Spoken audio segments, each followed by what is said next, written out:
fisikatas dengan pasien gitu ya. Nah, jadinya perlu ada komitmen informed consent dari pasien.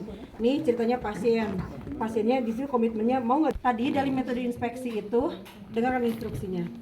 Sebelum melakukan tindakan, yang pertama siapkan dulu alat apa aja yang kita pakai? Stetoskop. Nah, yang paling penting itu di situ alat banyak banget. Tetapi yang paling esensi penggunanya adalah stetoskop sama handscoon. Ya. Paling banter kita butuh tisu. Tisu basah apa tisu kering pertanyaannya? Kering. Tergantung nanti tanya. Iya. Walaupun lehoan pas kerudung itu kan udah kudu ngusna gitu kan ya, lehoan itu terang basah. Keringat. Ya. Nah, jadi tergantung kebutuhan. Tapi yang esensi adalah stetoskop sama handscoon. Ya. Kemudian persiapkan perawat sendiri siapin, contoh misalnya nyiapin cuci tangannya harus benar, pada bisa cuci tangan? Bisa. Oke, cuci tangan. Persiapan pasien bahwa kita akan melakukan pemeriksaan fisik di mana Bapak ngomong. Bapak saya akan melakukan pemeriksaan fisik. Saya mau melakukan pemeriksaan fisik. Jangan kaget Pak, nanti Bapak bajunya akan saya buka. Bugil Pak. Itu ibu gitu mah. Setengah bugil. Karena itu harus disampaikan, kita akan langsung saja gitu. Tapi kalau dia tidak bersedia, nggak mau karena kamu mah cowok, saya ingin sama cewek, Cing, boleh nggak? Boleh. Tidak. Boleh nggak? Persetujuan. Dia menolak pemeriksaan fisiknya oleh cowok karena ini Fadil nih gitu cowok. Dan dia nolak pengen sama cewek gitu. Boleh nggak? Boleh. Kenapa boleh? Kalian mau generasi boleh dalam. Sedang sama lagi Pak Edi pasien di mana-mana, kebetulan nih ini adalah tugas saya karena Bapak adalah pasien yang saya pegang gitu. Jadi Bapak nggak usah khawatir, percaya aja sama saya gitu. Ngomong Fadil. Punten Pak. Mangga. Jeng. Aurat ini. Indra dibuka Indra lembaran mana? Oh. lembaran nah gitu. Ya, ini lah. Ya, ada etika ya, cara ngebuka pakaian. Nih, iya meni ulangan lebih kaluhur lebih ka dia, guys. Kebayang tuh lamun ieu cewek pasena. Jadi misalnya ini di sini tah. Cicing euy cepengan. Ketemuan anu nyepengan ieu. Mah kabur deui. Nah, ini sini sama Pak dia sok dilipat dulu, turunkan ke handap sampai ke pubis. Turunin sampai ke pubis. Kieu Bu. Ini celana. Aduh, salah Bu itu dah saya. Itu kuadrannya dibagi minimal 4 kuadran. Harus tahu sampai kuadran paling bawah itu ada apa aja, harus kerabah sama kita, harus kerabah sama kita gitu. Itu tak? Si gini kerek nyunatan. Ya, masuk ke ini karena celana. Baca Indra. Dari bentuk. perut bentuknya Bu. Oke. Lihat perut. Ini bentuknya apa Indra kira-kira? Bentuknya rata Bu. Rata. Ngapain? Ini bentuknya rata. Yang terus ada lagi bentuk apa lagi? Ada yang bentuk abdominal frog. Abdominal frog. Contoh yang abdominal frog itu biasanya yang lemak perutnya banyak. Jadi kalau tidur teh lebih Gede. lebih gede gitu. Nah, itu abdominal frog. Ada lagi yang satu lagi cekung. Nah, yang cekung mah biasanya kurus banget, krempeng banget. Oh, jadi gini Bu ya? Nih, lihatnya di sini. Di tulang ini, kalau yang cekung ini kempot gitu ke dalam abdomen. Kempot itu. Nah, gitu kalau dikempot tuh, nah itu cekung. Ya jadi lihatnya adalah ini. Oh, Oke. Ciburu. Enggak cerita bentuk ya, apalagi Mbak. Desimetrisan. Oke, ini coba dilihat Pak Dio simetris atau tidak. Kalau saya nggak berani memandangnya. Simetris Bu. Hah?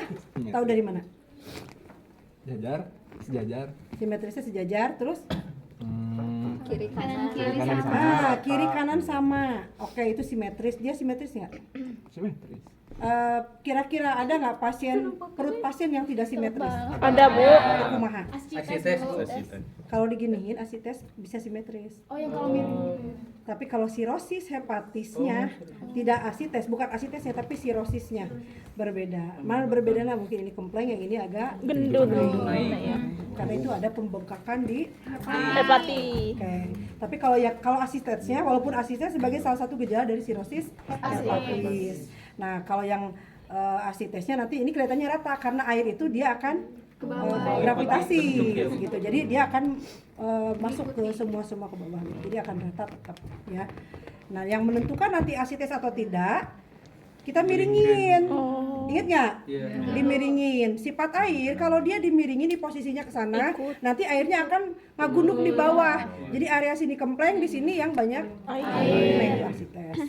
Ya. Terus kalau tadi yang dilihat perutnya tidak simetris, itu kemungkinan bukan asitesnya, tapi yang lihat adalah sirosis Hepatitis. atau ada kerusakan jaringan hepar. Oke, ya itu yang diinspeksi. Apa lagi yang diinspeksi? Ya kulit bu. Kulit. Putih. Coba dicek kulitnya warna apa? Sawo mata. Sawo buruk. Oh, buruk kan. Astagfirullah. Diulang-ulang kada bisi ya. Sok lihat warna kulitnya apa? Fadil. Lain kulitnya nggak tahu sih, kan jadi bingung. Banyak nggak tahu warna kulit ini. Warna kulit sawo matang. Lihat di sini warna kulit sebenarnya mah dia mah kuning. Muncul kurang Sunda ini kuning. Ini cicing. Warna kulit kuning. Penyebaran rambut rata. Di sini perutnya ada rambut. Bisa lihat? Ada rambut nih. Rambut halus. Tidak dari jarak ini Bu. Jul. Enggak, ini tidak halus. Tuh, air rambut. Lihat ini rambutnya. Jika polisi India, lesi atau tidak itu penting. Nah, lesi apa lesi? Lenceng, jaringan, nah itu dilihat. Terus itu yang diinspeksi. Terus apa lagi? Gerakan dinding abdomen meliputi gelombang peristaltik Nah, dan pulsasi. oke. Apa yang bisa dilihat dari pergerakan dinding Iya. abdomennya? Perut. Kalau dewasa pernapasannya dada sebenarnya. Tetapi ketika pasien merasa lagi diperhatikan, pernapasannya bisa berubah. Bisa perut bergerak ketika dia inspirasi gitu ya. Makanya kalau sambil melihat pergerakannya sambil ajak ngobrol, jangan kita ngeliatin perut gitu ya. Ajak ngobrol gitu. Dia mau ulang-ulang juga nggak minum obat can. Isi itu dia. Oke, udah terus apa lagi? Inspeksi umbilikusnya bu. Oke, inspeksi bujal, dilihat bujalnya. Apa yang dilihat? Pembesaran organ dan masanya. Sok lihat. Masa. Lihat. Terus kumaha hasilnya? Umbilikusnya normal. Kalau pembesaran organ tadi ada nggak bengkak di umbilikus? Ya itu yang pertama kalau lihat umbilikus. Inspeksi tadi pembesaran organ tuh yang sirosis hepatis, ya. Tapi nanti itu bisa kelihatan dari bentuk perut simetris atau tidak. Kemudian kalau pergerakan dinding abdomennya normal tidak, ya. Contoh pernah lihat pergerakan dinding abdomen yang tidak dalam keadaan normal? Cepat Bu. Irregular. Itu mah pernapasan, berarti mengacu ke pernapasan. Ini yang tidak normal.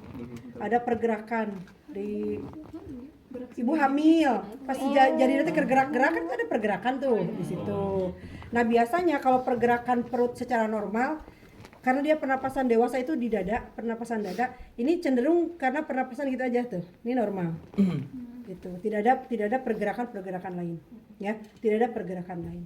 Kecuali nanti ketika pemeriksaan pakai stetoskop kita dengarkan ada bunyi bising usus, artinya ada pergerakan motilitas usus tapi di dalam.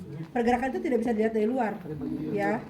Kecuali ada pulsasi atau yang disebut dengan pergerakan denyut jantung tapi kelihatan di luar dari dinding dada ataupun di dinding ini. Nah itu, ya, pernah lihat kasusnya? Jadi kan tinggali di TikTok ya ayalah hitam, ya. Nah kayak gitu. Tapi kan kalau dia mah kan normal, jadi nggak ada tuh jantung yang kayak begitu. Jadi ini normal. Terus apa lagi? Masuk ke auskultasi bu. Kayak canak stetoskop nak bagar. Tah gitu, garadu nursing kit. Dia praktikum. Pesanan merah marun. Boy. Pinky Boy. Sok. Oke. Ketika mau auskultasi ataupun mau perkusi, palpasi gitu ya. Nih yang harus tahu tadi pembagian dari kuadran perut. Ada yang 4, ada yang 6, ada yang 9, ada yang 12. Kalau saya 12 pegangnya. Karena udah kalau per 12 itu adalah organ. Kita fokusnya ke organ. Kalau ini sistem pencernaan. Jadi cukup 4 kuadran saja. Tetapi kalau udah ke sistemnya perkemihan, kita butuh ginjal gitu ya, kita mau lihat letak posisi ginjal apakah normal atau tidak, apakah ada bengkak di ginjal atau tidak. Nah itu kita bagi kuadrannya 6 karena nanti ginjal di posisi yang di kuadran nih, di pembagian kuadran.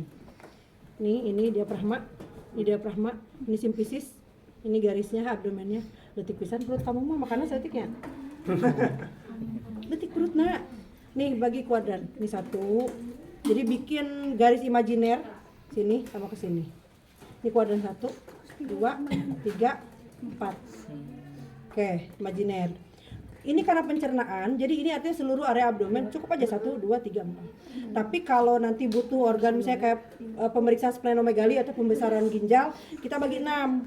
Ini tetap bagi 2, ini tetap kiri kanan 2. Ini bagi jadi ada 1, 2, 3, 4, 5, 6. Jadi ketika kita mau meriksa ginjal berarti ini di area tengah sini, ini juga area tengah sini. Gitu. Karena ini ke pencernaan jadinya cukup opak saja. Ini yang apa kuadran berapa ini? 1. Lihat di situ. Right upper kuadran. Right upper kuadran. Ini Right kuadran. Ini left upper kuadran. Oke, ini itu yang harus kalian tahu karena kalian baru mau jadi sarjana keperawatan. Tetapi ketika kalian nanti di rumah sakit di buku medika record mau nemu RUK, LU, kaki, moal. Tapi kuadran 1, 2, 3, 4. Tahu? 1, 2, 3, 4. Ini RUK, ini LI, ini RLI. ya, yang penting tahu gitu. Nah, kenapa ada pembagian kuadran? Tadi karena kita ingin melihat melihat posisi dari masing-masing organ yang ada di dalam peritoneum, di dalam rongga perut. Misalnya di sini ada apa aja organnya? Hati aja. Hati, terus Hati aja. Ada usus besar. Hah? Hati aja di sini. Di searching enggak? limpa. Enggak, pankreas di usus. Nih di sini ada pankreas di sini. Oh, kuadran 2 ya. Nah, itu adalah letak-letak kenapa di abdomen ini dibikin kuadran-kuadran agar kita tahu kalau misalnya mau memeriksa gaster di mana, udah di kuadran 2. Kita raba tanya di sini nyeri atau tidak gitu. Tanyain, nah kayak gitu-gitu ya. Oh, ini saya mau meriksa nanti misalnya pasien ini konstipasi, dia tidak BAB misalnya udah 3 hari nih. Kita mau memastikan benar nggak di mana kalau konstipasi, pasien konstipasi, si akumulasi fesesnya ada di mana? Kebayang kalau di anus ya bujurnya baru kenal gitu. Kalau Sigmoid. Jadi sigmoid ada di mana? Di sini tadi di tengah. Tadi dibagi udah kuadran. Di kuadran. Kuadran 3, kuadran 4. Di kuadran 3. Nah, tapi kuadran 3 teh berarti kuadran kiri bawah. Oke. Nah, maka masukkan tangannya ke situ di kuadran, masukin. Jadi ini kan simfisis nih. Tulang naon teh? Tulang simfisis itu tulang kemaluan. Tulang kemaluan itu kan pas di tengah. Nah, kita masukin di sini set. Dimasukin di pinggir sini, dirasain di sini ada tumpukan feses atau tidak. Biasanya kalau yang konstipasi fesesnya itu udah keras, jadi kerabah sama kerabah. Nah, belum pernah nyoba ya? Belum. Masukin terus digeser ke sana ke arah sebelah kanan, ada nggak di situ? Begitupun sama ketika pasien gangguan dia tidak bisa pipis, itu sama di simfisis kita tekenin tangan, masukin, kita raba di area kandung kemih. Cuman rasanya beda. Kalau dia tidak pipis di kandung kemih itu kayak ada gerakan air di balon. Jadi kalau kita tekan ngampul, ngancul. Nah, itu air. Tapi kalau pas yang konstipasi kalau kita raba gini itu keras dan bertekstur biasanya. Gitu. Ya. Nah, itu bedanya. Siapa lagi? Yang di auskultasi itu yang pertama mendengarkan peristaltik usus. Oke, sok dikupingkan. Tadi kuadran ya, karena kita mau mendengarkan peristaltik usus, jadi simpan kuadran 1, 2, 3, 4. Sok kupingkan dalam 1 menit. Apa yang kita dengarkan? Mendengarkan Bising usus. bising usus. Kayaknya lagi bergosip tuh, nggak bebas sih usus. Waduh. Sunan. Genteknya. Gelian. Dia ceknya gitu banget. Guys, soalnya tuh netapnya. Ih, ganteng banget. Dia tuh lagi nge-manage Itu tahu 1 imajinasi, menit dari mana, dia- Padahal kalau gak dihitung. Hah? Jamnya tuh itu tahu Itu 1 1 menit menit dari full. mana kalau misalkan Menit. kamu gak ngitung. Boleh. berarti 25 detik lagi. Jangan gitu. Itu jadi copot. Jadi dia Dua. Tilu. Fokus. pernah dengar suara bising usus? Kerubukannya pernah? Tapi bedanya sama suara lapar kan sama. Kalau suara lapar tuh ya memang bising usus. Kriuk-kriuk. Nah, Kriuk nggak tuh? Bener ya? Kayak juga usus kriuk gitu ya. Jadi pengen. aktif berarti cacingnya dari Belum tentu cacing, itu memang pergerakan usus. 1 menit teh gini. 1 menit full, pokoknya mah di 1 menit. kuadran, setiap kuadran. Jadi 4 kuadran teh 1 menit, 1 Bu. menit 1 menit. Oh. Jadi 4 menit. 4 menit dari pasti.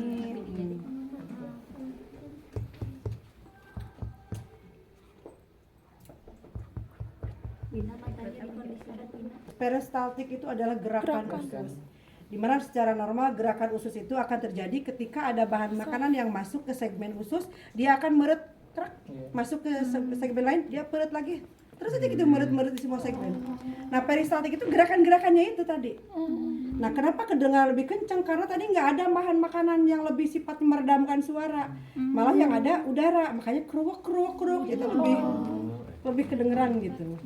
Ya, tadi Ibu kalau lapar gimana? Ya itu kondisi lapar karena memang nggak ada Bahan makanan di makanan. dalam tadi. Jadi kriuk-kriuk. Lain cerita halnya kalau kita lagi di dalam satu wadah gitu, terus ada benda yang lebih lembut, ketika kita ketuk suaranya akan lebih redup. Nah, kalau kosong itu akan lebih terdengar nyaring. Sama keruh-keruh pun begitu. Kalau dia ada isinya pasti akan lebih redup kedengarannya. Tapi kalau lagi kosong akan lebih kenceng. Dan angkanya itu dia akan semakin tinggi kalau memang di waktu-waktu jam makan seharusnya dia sudah makan. Kenapa? Karena otak kita tuh udah disetting jam 9 kita makan, peristaltik usus itu kita akan naik. Tujuannya buat apa? Tadi mengolah makanan yang udah masuk. Nah, ketika di jam dia harus makan dia tidak makan, dia akan lebih kedengeran kenceng karena udah jumlahnya banyak karena memang harusnya di jam terisi makanan. Nah, ini pentingnya kalau makan itu harus ada pola. Jangan Aina, Mam, ini kamu kapan kita bisa menemukan hiperperistaltik? Diare lapar ketika dia Itu normal. Dia diare dalam kondisi yang tidak normal. Ya, ketika diare dia hiperperistaltik. Kenapa? karena ininya terlalu bekerja. Normal. Em? Abnormal ya. Kenapa? Kenapa kalau diare itu dia hiperperistaltik atau kerja peristaltiknya lebih? Kan terus Bu. Kenapa ya terus? Diproduksi terus. Terus itu sebagai akibat dari hiperperistaltik. Karena ada yang enggak waras, ada yang enggak benar. Gangguan. Ada yang Si Moras. Lain gitu, Bos. Waras lah. ada yang enggak benar. Bukan nggak waras atuh ngomongnya. Ada yang enggak benar. Ada yang tidak normal. Ada yang tidak normal atau tidak biasa. Contoh misalnya pada kondisi diare. Pada kasus seperti apa? Lambat berarti ya. Oh. Konstipasi. Konstipasi. Sirosis. Kenapa sirosis hepatis? Obesitas.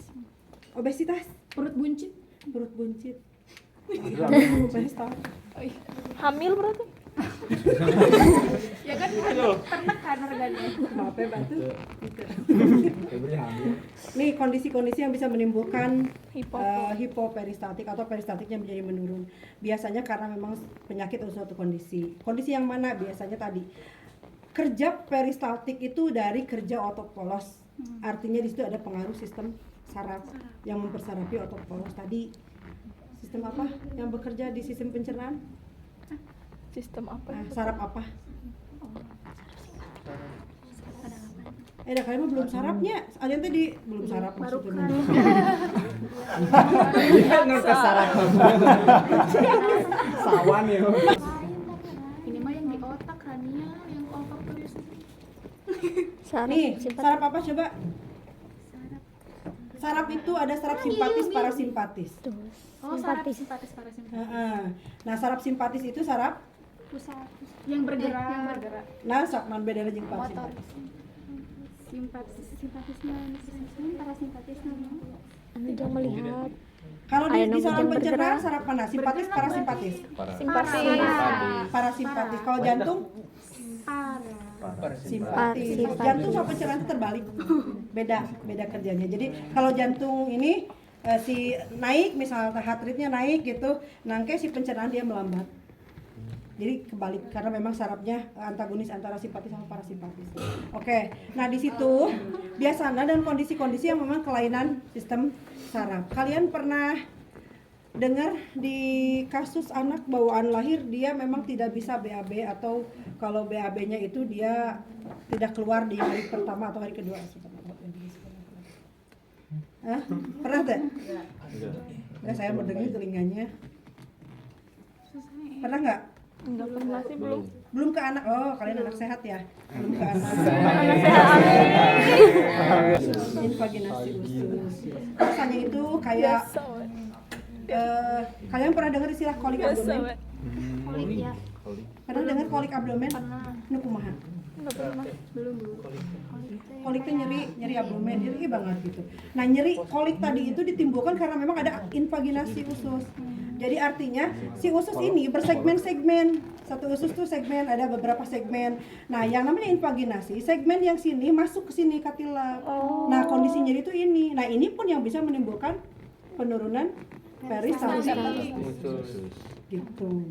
Ya. Nah, itu kondisi-kondisi hiper sama hipoperistaltik. Oke, lanjutin apa lagi? Yang kedua dari auskultasi itu mendengarkan suara pembuluh darah. Oke, sini. Bruit ya. Pasang. Kalau yang tadi mak kuadran 1, 2, 3, 4 untuk melihat bising usus, kita akan dengarin di abdomen bunyi aorta atau bunyi arteri abdominalis. Ya, nah kita tempelin di sini. Pas di tengah-tengah nih kayak garis nih, garis. Tempelin. Dengerin. Tekedah ngawe tak dengerin aja. Ada yang bunyi. Dia nggak harus gitu. Ada. konser aja. Ada konser tuh. Saya Bruit juga konser. Wah, keruk. Lain itu bising usus. Ulah tahu di kuping kan yang lain. Bunyinya seperti mendesir kayak kita ngalirin air, tapi di sebelah sini yang dialirinnya itu ada tahanan jadi ngagunduk si airnya teh kasumbat soal kayak iya, kasumbat. jadi setengah gitu nih. Nah, gitu. Nah, bunyinya kayak gitu. Kayak air teh muter gitu. Alah. Sok kupingin. Air teh. Anu 3 bulan gitu. Nah, cai jika gitu suaranya gitu. Ayat tuh kuping. Ada. Oh. Kayak parisannya kamu ya. Kalau Kan aya cenah kata dia ada. normalnya kan nggak. Normalnya nggak boleh ada.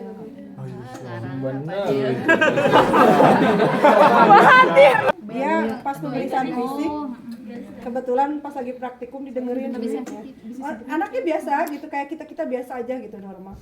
Coba pas didengerin ini ada bruit gitu. Terus disampaikan, kamu ada bruit nanti periksa ya. Kamu periksa kesehatannya gitu. Nah pasti besoknya udah dia lulus gitu. Ketemu lagi udah 3 tahun setelah lulus. Pas ketemu lagi, Bu, kumaha kamu udah punya anak belum ditanya gitu. Ini kan diafragma nih. Tadi siapa aja tuh? Lancar ini. Wah, mah gugus tenang weh. Jadi dia, Bu. Di asuransi. Gitu ya ku abi gugus mah asuransi. Yang terang, Ibu. Tadi Jadi Iya. Renal arteri di sebelah sini. Renal arteri di sini. Karena kita ginjal itu ada 2 kiri kanan. Dari aorta ini dia akan bercabang ke arteri renalis. Ke kiri sama ke kanan. Jadi kita dengerin di sini. Sok tempelin. 2 berarti ya, Bu? Ada. Jadi 3 sini 1 2. Oh, iya. Aduh, kagak kelihatan. Iya, astagfirullah. Kenapa Win? Mau dicemplangin nggak? Nggak mau jenis segini. Benten server, Bu. Enggak. Sekarang udah nggak ada ya. Masalah server nggak usah jadi masalah. Tuh, Win. Bisa, Win. Tema air arteri astagfirullah. Normanya nggak ada ya. di iliaknya, Bu. Ya. Di iliak arterinya sama di femoral arteri. Masih di auskultasinya. Cuman masalah kalau di sini. Oh, ini, Bu. Aduh, Dia bahaya. agak sensitif. Nggak gerem tuh, bukan nggak gerem. Ini beda ini. Beda nih. Sih, Pak Dio. Jadi kalau di iliak itu kita ini renggang, pahanya direnggangin. Nanti di pas lipatan pahanya Oh, didengerin, Bu. didengerin. Ada nggak suara pembuluh darah, gitu, suara darah? Normalnya tidak boleh ada. Ya. Oke, terus apa lagi? Lina coba ya. Lanjut ke palpasi, Bu. Oke, palpasi. Pak Dio. Palpasi handskun ada. Apa handskun? Bukan handskun di belakang tuh. Right, hands. 2, 3, 4. Nah ini kuadran 1. Area paling luar tuh dari sini. Set, pijit. Bari tanyakan nyeri atau tidak. Ada dua istilah untuk nyeri, pain and tenderness. Ya, kalau pain itu nyeri tekan, kalau tenderness itu nyeri lepas. Jadi kalau kita ditekan, nyeri nggak? Nyeri, oh itu pain berarti. Tapi kalau pas nyeri nggak, tapi dia merasa renyut, terang nyeri renyut juga renyut gitu nyeri nantinya nyeri, tapi tidak ditekan sama kita, nah itu tenderness atau ketidaknyamanan di situ. Ya. Pak.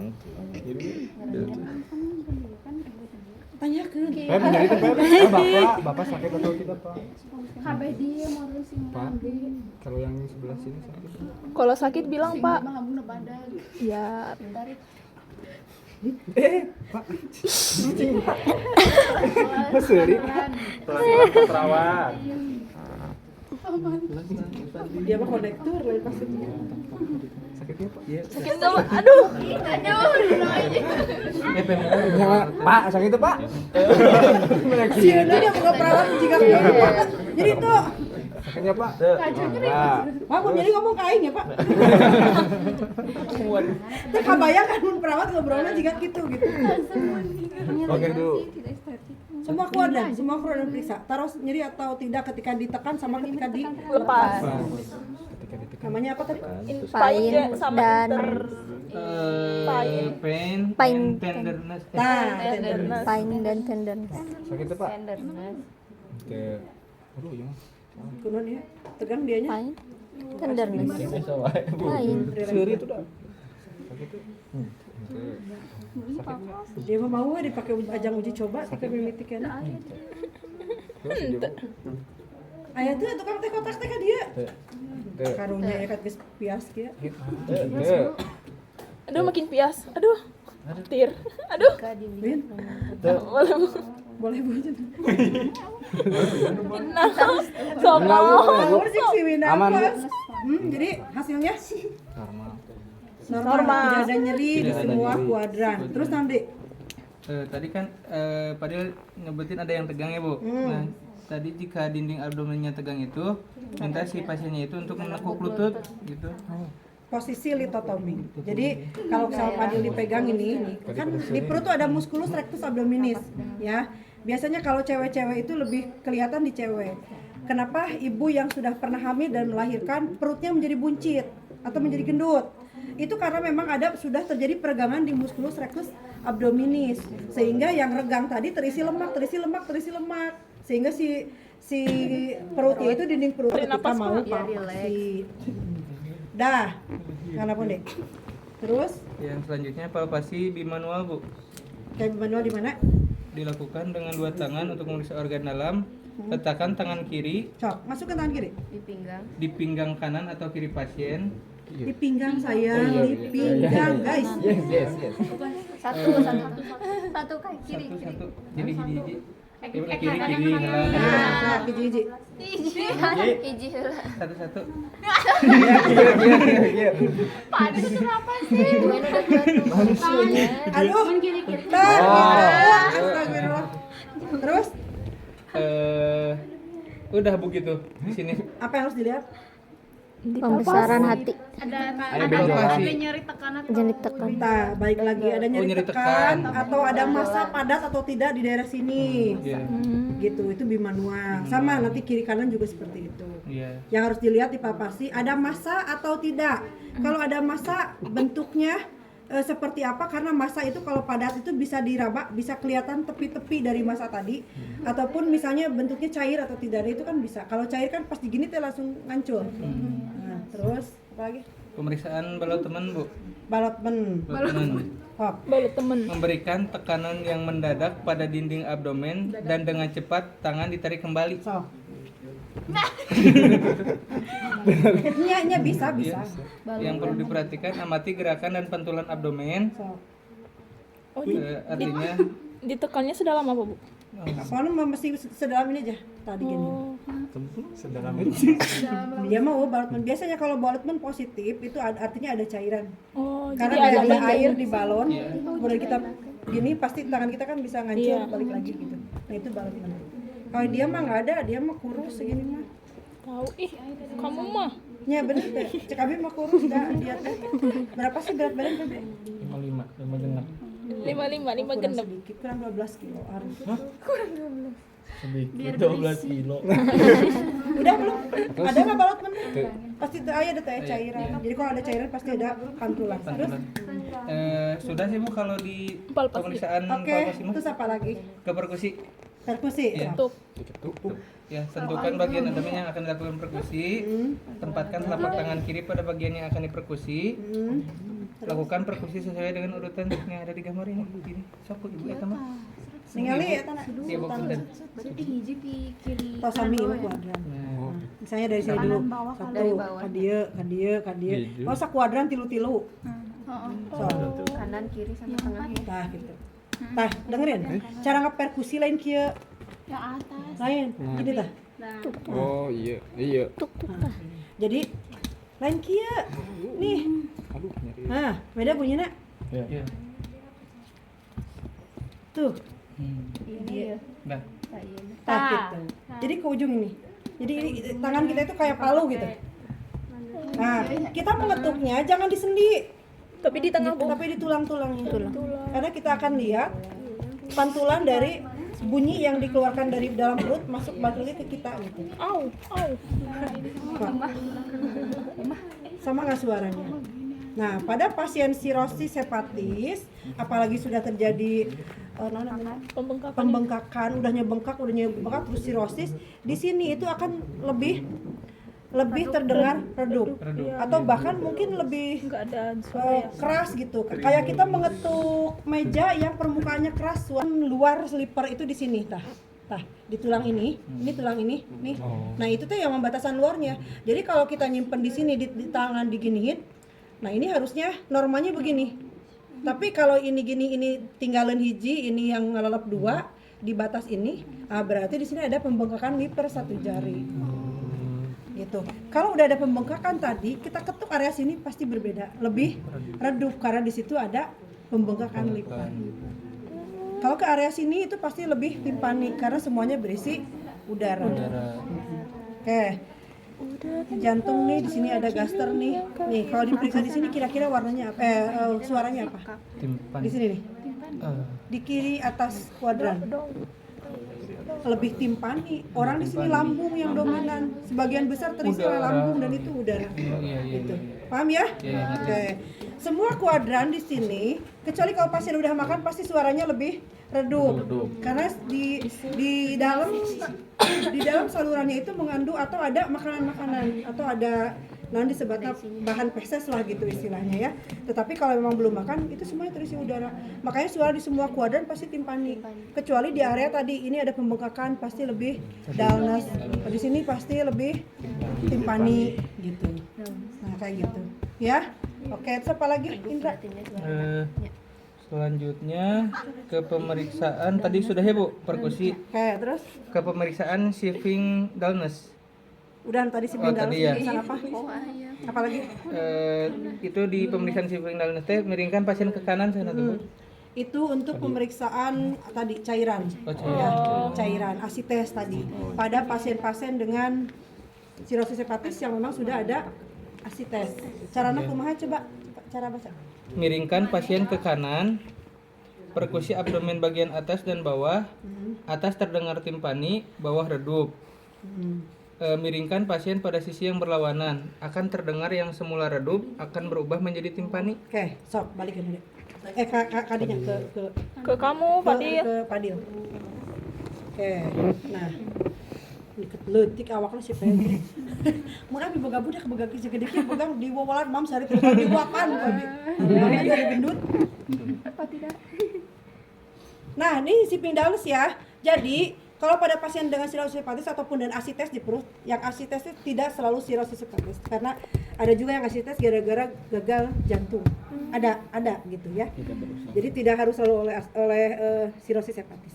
Nah, si pingdalus itu di sininya kempes, tapi airnya akan numpuk di sini. Sehingga ketika kita perkusi di sini timpani. Di situ lebih redup. Atasnya, kurang di bawah redup karena tadi cairan. Mundur ke dia, baik dia. Nah, ketika dimiringkan ke arah yang berlawanan berbeda. karena cair sekali lagi air itu sifatnya mengikuti gravitasi. Gravitasi. Ketika miring ke sini pasti jatuhnya di sini. Iya. Dan di sini tetap jadi Pani. pani. Ke bawah pasti redup karena air. Iya. Oke, itu shipping dullness. Kadila. Nah, ini sama dengan pemeriksaannya ketika kita inspeksi apakah asites atau tidak. Jadi ketika pasien dimiringkan gini, air itu akan numpuk di sini kosong. Jadi secara inspeksi itu menunjukkan adanya akumulasi cairan atau asites, walaupun tanpa disentuh. Karena sentuhan tadi adalah untuk melihat shipping dullness dengan perkusi. Tapi dengan inspeksi juga bisa, cukup lihat aja, miringin dilihat gitu ya. Oke, tos. Nanti. Sudah Bu buat itu nama. Pemeriksaan. Oke, sekarang pemeriksaan tadi ada splenomegali atau tidak Oh, sekali iya. lagi ya. Kalau liver tadi udah ya,